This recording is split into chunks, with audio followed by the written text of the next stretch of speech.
안녕하세요. 법대로 내 맘대로 박찬계 법무사입니다. 제 영상이 유익하시다면 구독을 꼭 눌러주세요.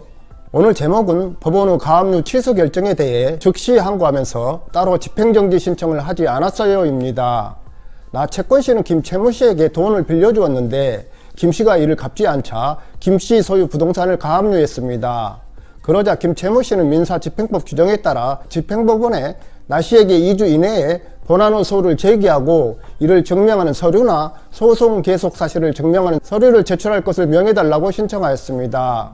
법원 후 제소명령을 받은 나 채권씨는 2주 이내에 대여금 청구의소, 즉 본안 후 소를 제기하고 그 증명서를 법원에 제출하였습니다.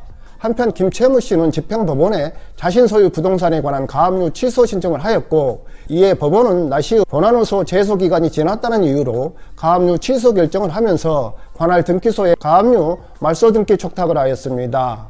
그러자 나씨는 이 가압류 취소 결정에 대하여 즉시 항고하였습니다.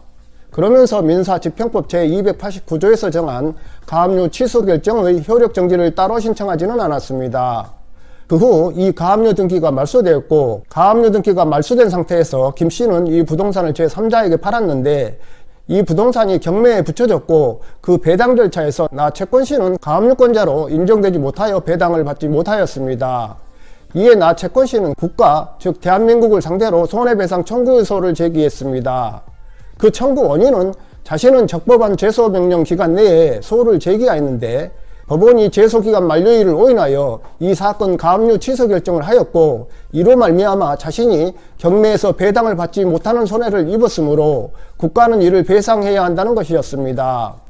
이에 대하여 하급심은 재판부가 제도 후 고안을 통해 스스로 경정조치를 할 수 있었음에도 이를 하지 않은 것은 법관 직무수행상 준수할 것을 요구하고 있는 기준을 현저하게 위반한 경우에 해당한다. 나씨가 이 사건 가압류 취소 결정에 대해 즉시 항고를 제기하면서 민사집행법 제289조에 따른 효력정지 신청을 하지 않았으나, 나씨가 즉시 항고 제기 당시에 구치소에 수감 중이었고 항고심 재판부가 직권으로 효력정지를 할 수도 있었던 사정에 비추어 보면 국가 배상 책임을 부정할 수 없다라고 하면서 나씨 승소 판결을 하였습니다.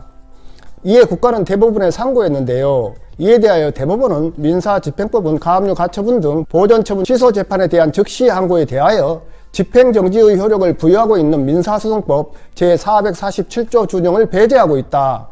민사집행법 제289조는 가압류를 취소하는 결정에 대하여 즉시 항고가 있는 경우에 불복의 이유로 주장한 사유가 법률상 정당한 사유가 있다고 인정되고 사실에 대한 소명이 있으며 그 가압류를 취소함으로 인하여 회복할 수 없는 손해가 생길 위험이 있다는 사정에 대한 소명이 있는 때에는 법원은 당사자의 신청에 따라 담보를 제공하게 하거나 담보를 제공하지 아니하게 하고 가압류 취소 결정의 효력을 정지시킬 수 있다라고 정하여 일정한 요건을 갖춘 경우 당사자의 신청에 따라 가압류 취소 결정의 효력을 정지시킬 수 있도록 하고 있고, 가처분 취소 결정에 대해서도 이를 준용하고 있다.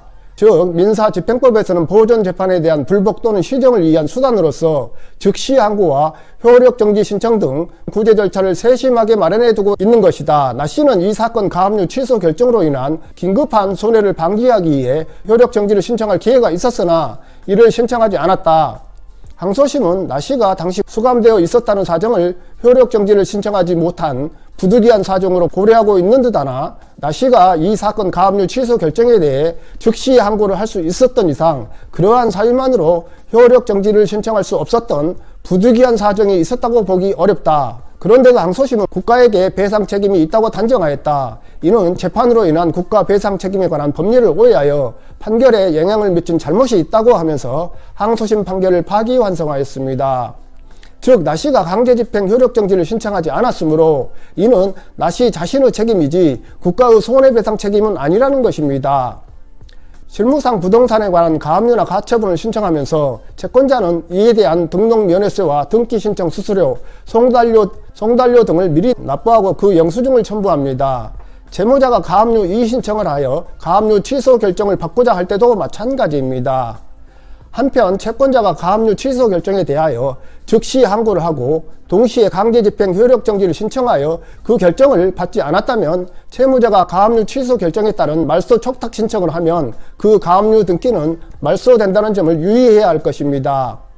참고로 제도 고안이란 항고가 제기되었을 때 항고 대상이 된 재판을 한 법원이 스스로 그 재판의 옳고 그름을 다시 검토하는 일로서 항고가 이유 있는 것으로 인정할 때에는 그 재판을 바르게 고치고 이유가 없다고 판단되면 기록을 항고심 법원에 송부합니다. 오늘은 여기까지입니다. 감사합니다.